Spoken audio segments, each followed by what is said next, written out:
We're all talking about global growth slowing, and the market is very nervous about that. Also about trade talks in China.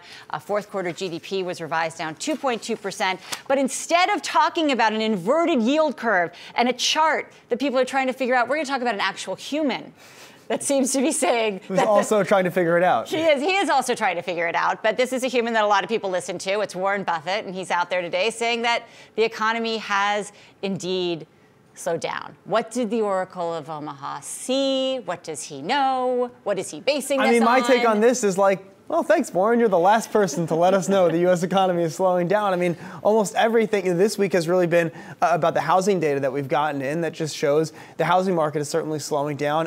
Next week, on Monday, in fact, we'll get retail sales data for March, which is going to be extremely important because that's going to give us a sense of where the consumer stands. Now, Sozzi, I know a number of individual companies, and we'll get to Lulu, in about 10 minutes or so, but I think companies are saying things are good in the economy, but on a macro basis, the Fed, Warren Buffett, almost every economist on Wall Street, certainly investors, have noticed that the U.S. economy, the global economy is all slowing down. So, yeah, I think when Warren Buffett speaks, we all listen, and there's many reasons why we do that. But I think his comments today, it's kind of like, okay, yeah, I mean, thanks for noticing 6 weeks after literally everyone had already noticed this. Well, he's still a better indicator than that Case-Shiller home price index. That thing is awful. Talk about backward-looking data.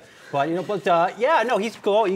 joining the growing chorus of people that are worried about the economy. And the sentiment in the market is still all over the map. You have you have data surprising to the downside. If you're a trader, how are you going to hold into the weekend? You have China manufacturing data coming out late on Sunday night. You have more data coming out on Tuesday from China. China has shown the past couple of weeks that as that bad data comes in, the U.S. markets are going to get hit or could get hit.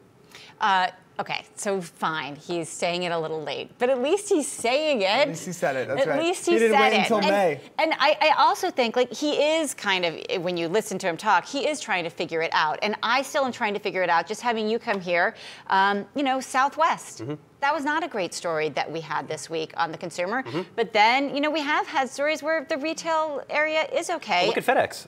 Okay, look at FedEx. Laid a big fat egg, but to Warren Buffett's point, for him, has the economy slowed down enough? Where's his big deal? Where's his deal for the airlines? These stocks have come off significantly. Where's his play? What is he doing? Myles, where's he going to be buying? What is he buying? I mean, I don't know why he hasn't bought Lowe's yet. Why hasn't he bought Lowe's? Right. Has he been out there buying more Apple? I don't know. Well, I mean, maybe the global economy, Jen, is just a farm that you don't need to check every day.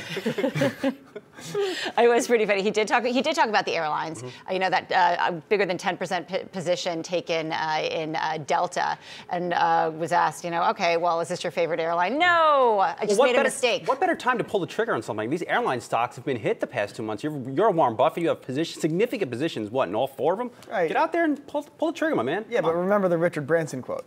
What's the best way to become a millionaire?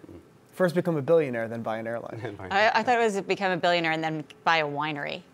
There's a lot of these. There's a lot. Look, Gordon Gekko doesn't like airlines. There's a lot of ways that rich people can lose money on things, but I think we all agree airlines are certainly one of those. Well,